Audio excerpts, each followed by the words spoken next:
My parents gave my new car to my sister. They didn't know I'd already signed it away legally. The meatloaf sits untouched on my plate as Mom circles the dining table, topping off sweet tea glasses with practiced precision.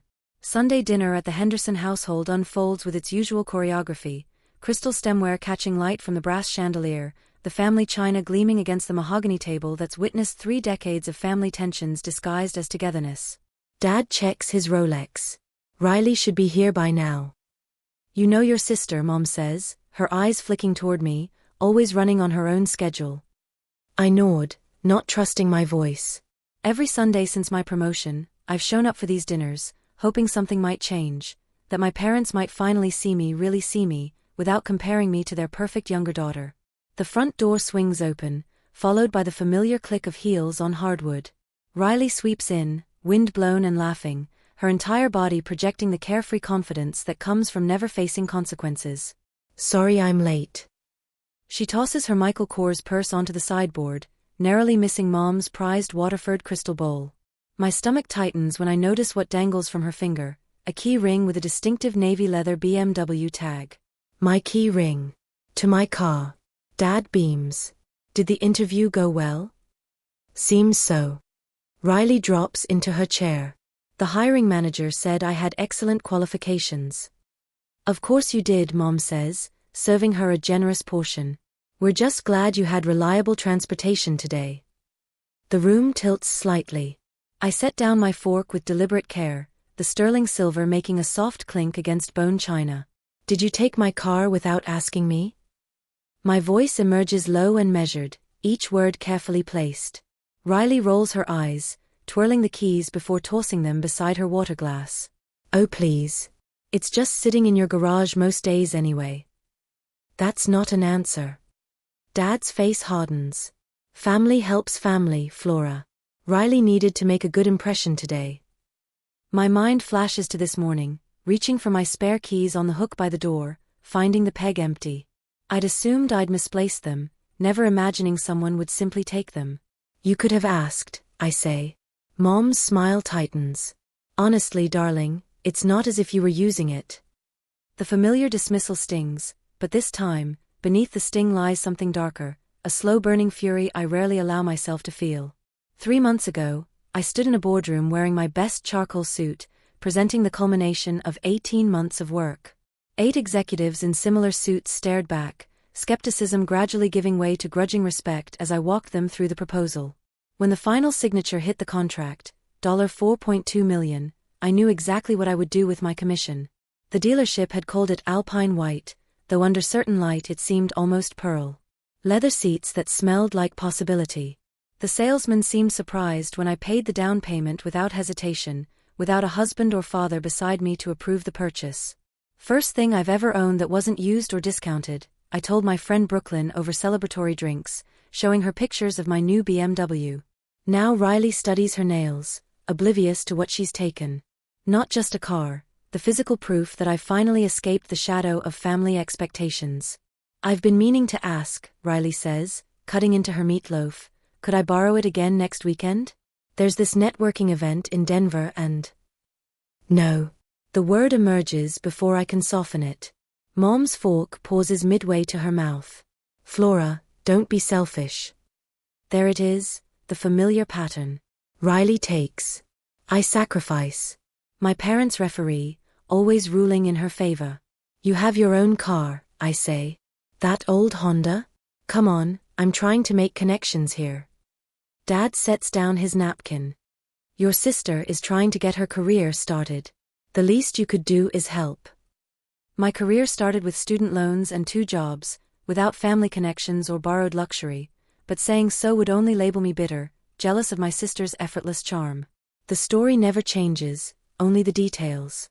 By the way, Riley adds, spearing a green bean, some idiot in a parking lot scratched the passenger door. Nothing major. My phone buzzes in my pocket. Then again. And again. I slip it out, breaking Mom's no phones at dinner rule, and feel my blood freeze. 6 notifications from colleagues. All variations of the same message, beautiful car. When did your parents buy it? I open Instagram and there it is, Riley posed beside my Alpine White BMW, manicured hands splayed across the hood, her smile wide and proud. The caption reads, "Thanks Mom and Dad for the amazing gift. #blessed, #new car, #family support," 27 likes. 6 comments from mutual friends. Posted 3 hours ago. I set my phone on the table, screen up, so they can all see it. The room goes still. "We need to talk about boundaries," I say, my voice steady despite the rage building behind my ribs. "The time for sacrifice has ended." Dad waves his hand dismissively at my phone screen. "It's just a social media post, Flora. Don't be so sensitive. She just wants to feel successful like her big sister." Mom chimes in, dabbing her napkin at the corner of her mouth. "Is that so terrible?" I look at Riley. Waiting. Her shoulders rise and fall in a practiced shrug. "I'll delete it if it's that big a deal," she says, not meeting my eyes.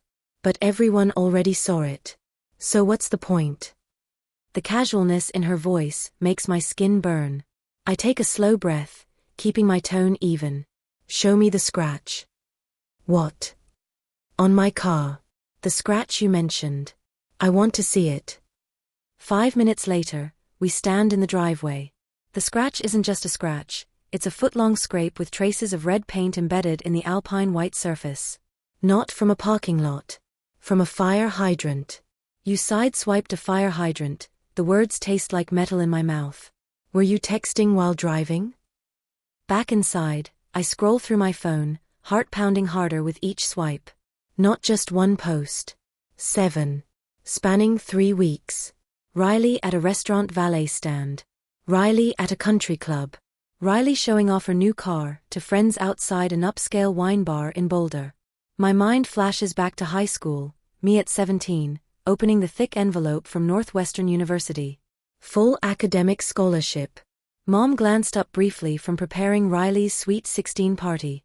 "That's nice, honey. Can you help me hang these streamers?" 3 hours later, Dad rolled into the driveway with a red Jeep Wrangler, keys dangling. "Happy birthday, princess." Riley squealed while I taped decorations for a party I wasn't invited to join. College years spent working the campus bookstore mornings, waiting tables nights. Parents' contribution, $800 per semester for books. Meanwhile, Riley cycled through 4 different universities, fully funded, before dropping out completely. "College isn't for everyone," Mom said, patting Riley's hand. My sweaters disappearing from my closet. My jewelry borrowed, never returned. My first apartment's spare key suddenly missing after Riley stopped by to see the place. The pattern stretches back through decades, visible now with painful clarity. I place my phone face up on the table and stand. The dining room falls silent as I rise to my full height, suddenly aware of how I tower over my seated family. "This car," I say, my voice quieter than I expect, "represents the first major purchase I made for myself, with money I earned, from a job I've worked 80-hour weeks to excel at." Mom's eyes fill with tears. Dad's jaw clenches. "I paid for my college. I paid for my apartment. I paid for every single thing I own." Each sentence lands like a footstep, advancing slowly across unstable ground. After the Morrison Industries contract closed, I chose that car because for once, I wanted something that wasn't secondhand, something that represented what I'd accomplished without anyone's help. Riley examines her nails, but I catch the flicker of resentment in her eyes. "And you took it without asking, then lied about who bought it." Mom's tears spill over, transforming quickly to indignation. "After all we've done for you, this is how you repay us? With accusations and ingratitude." My phone buzzes again. "Amanda from marketing, beautiful car in the post. When did your parents buy it? Must be nice having such generous support." Amanda, who witnessed me stay late every night for 18 months building the Morrison proposal. Who brought me coffee during the final presentation. Who celebrated with champagne when the contract finally closed. I think about my boss Robert, walking me to the parking lot the day after I bought the car. His approving nod as he circled it. "You earned every inch of that luxury, Henderson. Nobody handed you anything." At work, respect. Acknowledgement of effort. Recognition of achievement. At home, dismissal. Entitlement. Theft dressed as sharing. I reach for my purse with deliberate calm, slinging it over my shoulder. "Don't walk away from this table, young lady." Dad's voice carries the authority that once made me freeze. "We're not finished discussing this." "Actually, we are." I move toward the door. "What are you going to do? Call the police on your own sister?" Riley challenges, leaning back in her chair with familiar confidence, the confidence of someone who's never faced consequences. I pause at the threshold, turning to face them one last time. 3 faces, 3 versions of the same expectation that I'll bend. As I always have. "No," I say, fingers tight around my keys. "I'm going to do something much more effective." The door closes behind me with a soft click, punctuating my final word like a period at the end of a very long sentence. Later that night, my reflection catches in the window as I pace my downtown Denver apartment, 12 steps from wall to wall. Turn. Repeat. Through the glass, 14 floors below, my alpine white BMW sits in the parking lot, the scratch on its passenger door visible even from this height, an ugly gash marring the perfect finish. I stop mid-stride, hands balled into fists at my sides. The memory of Riley tossing my keys onto the dining table burns fresh in my mind.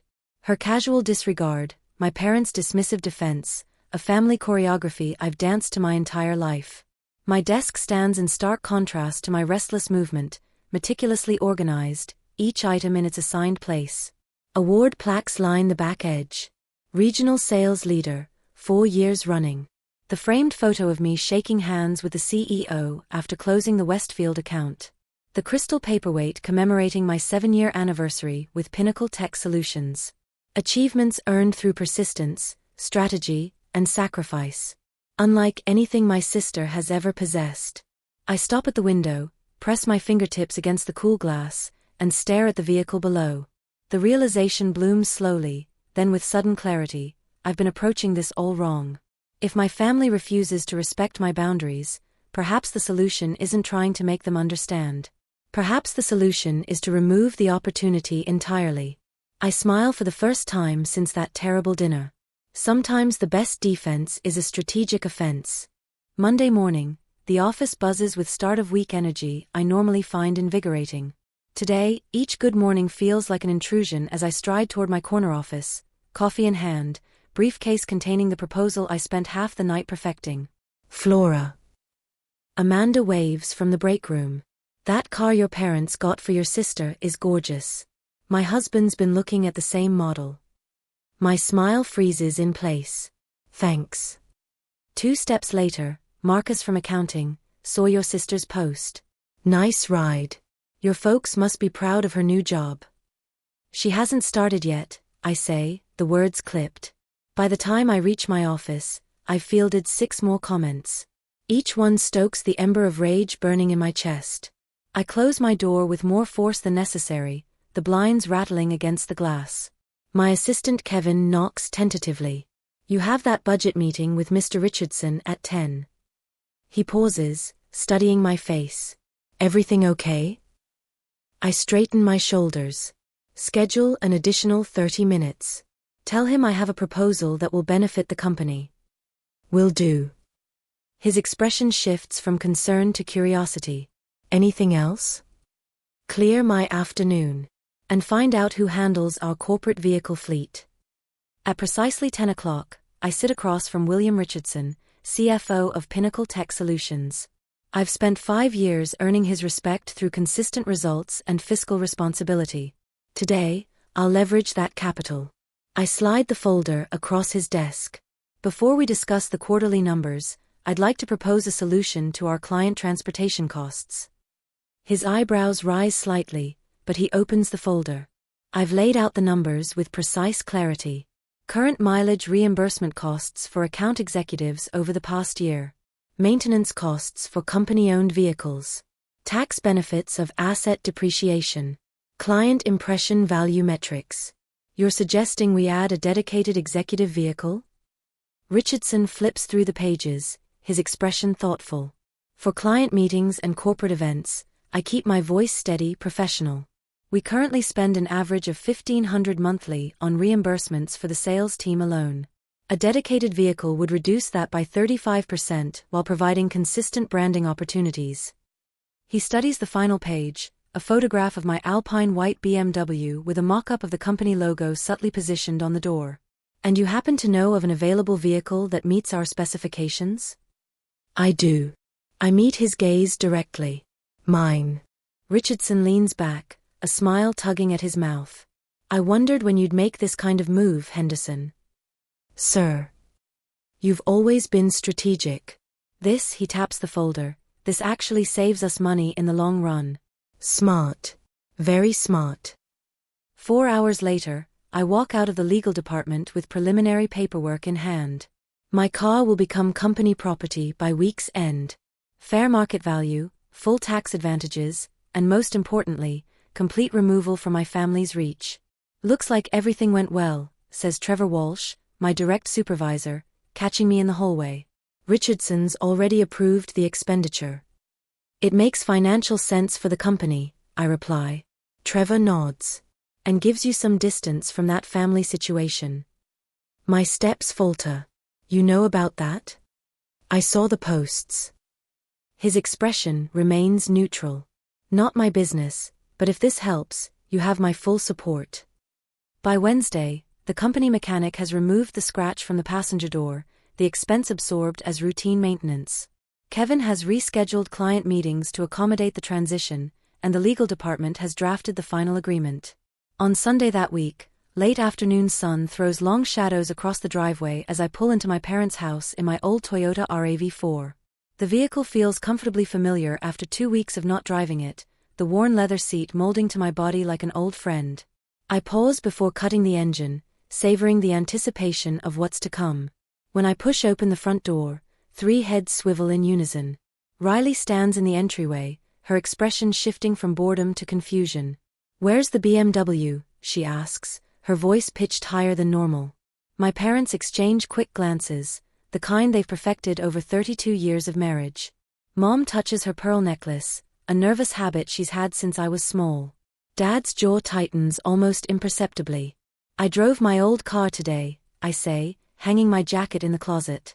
The aroma of pot roast fills the house, the same Sunday dinner menu we've had since I was a child. I take my usual seat at the table, a strange serenity washing over me.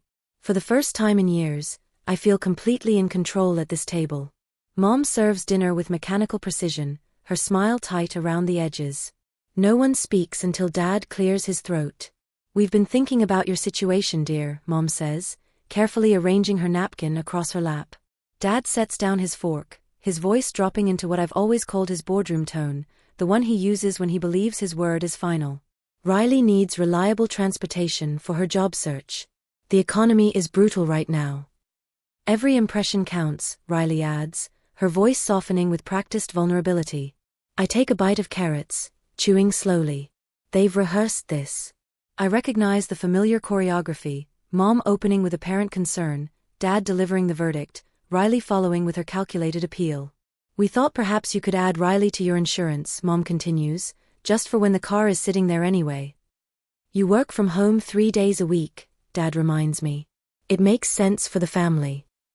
Riley leans forward, eyes wide and earnest. "I'll be more careful this time, I swear. That scratch was totally not my fault." I continue eating quietly, surprising myself with my appetite. The roast is perfect tonight, tender and flavorful. Mom always did know how to cook a good meal. When the plates are cleared and dessert is served, apple pie with vanilla ice cream, they're still waiting for my answer. The silence stretches between us, punctuated only by the soft clink of spoons against plates. "That won't be possible," I say finally. Mom sets down the serving spoon. "What do you mean?" I dab my mouth with my napkin. "I don't own that car anymore." The words fall into a moment of absolute silence. Mom's hand flies to her mouth. "You sold your new car already?" Another impulsive decision. Dad's voice rises with an edge of triumph, as if my actions have just proven everything he's ever thought about me. I shake my head once, calmly. "I transferred it to my company. It's a corporate asset now." The silence that follows feels thick enough to touch. "You can't just do that." Riley's voice cracks like a teenager's, her composure shattering. Dad leans forward, his authority diminishing with each word. "What exactly does that mean?" Explain yourself. Mom's eyes fill with tears, a familiar tactic that once would have filled me with immediate guilt. After all we've done for you, this is how you repay us? With accusations and ingratitude. My phone buzzes again. Courtney from Client Services, beautiful car in the post. When did your parents buy it? Must be nice having such generous support. Courtney, who witnessed me stay late every night for 18 months building the Morrison proposal. Who brought me coffee during the final presentation. Who celebrated with champagne when the contract finally closed. I reach into my purse and withdraw a folder, placing it on the table between us. It means the car belongs to Pinnacle Tech Solutions now. I use it exclusively for client meetings and business purposes. I open the folder, revealing the corporate paperwork with signatures and official seals. It's already done. Riley snatches up the papers, scanning them with growing disbelief. This isn't fair. You did this on purpose. Yes, I admit, feeling strangely light. I did. Can they just take your car? Mom asks, looking between Dad and me. They didn't take it. I proposed the arrangement. I gently retrieve the papers from Riley's hands. The company pays for insurance, maintenance, and even repairs for that scratch. In return, I use it only for work purposes. Dad's face reddens. You've always been difficult, but this is beyond. Beyond what? I ask softly. Beyond protecting something I worked hard for? Beyond ensuring it's respected. The silence that follows feels different from any we've shared before. For once, I'm not waiting for their approval or dreading their disappointment. I'm simply present, comfortable in the decision I've made. I close the folder with soft finality that speaks louder than words. Even if I wanted to let you drive it now, I look directly at Riley, I legally cannot. It's not mine to lend. Dad threatens to cut me from the will. Mom suggests I need therapy for my unhealthy attachment to material things. Riley accuses me of betraying the family. But as I walk to my practical paid-off Toyota, I feel lighter than I have in years. Love doesn't take without asking. Love respects boundaries. And sometimes, protecting yourself requires strategy more than sentiment. 6 months later, I sit in my new corner office as Executive Vice President, the company BMW visible from my window, now featuring our logo and starring in our marketing campaigns. When Mom texts asking for dinner, just the two of us, I find myself actually considering it. The car may be corporate property now, but my boundaries? Those belong entirely to me. And for the first time in 32 years, that's exactly how I want it.